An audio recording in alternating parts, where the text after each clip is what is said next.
Hello and welcome to the Dacia2 Explorers YouTube channel. My name's Adam and I'm one of the Dacia2 Explorers. In these videos you'll see myself and other explorers driving green lanes, commonly known as the hobby of green laning. Some of these lanes can be easy, some can be incredibly difficult if not dangerous, but all offer a beautiful feeling of escapism.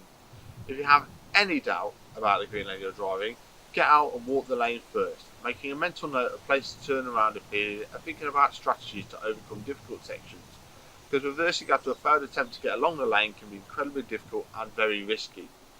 We abide by the Green Lane Association Glass Code of Conduct for driving these lanes and respect all others using the lanes, including horse riders and walkers, as we all have a part to play in keeping these routes open for everyone.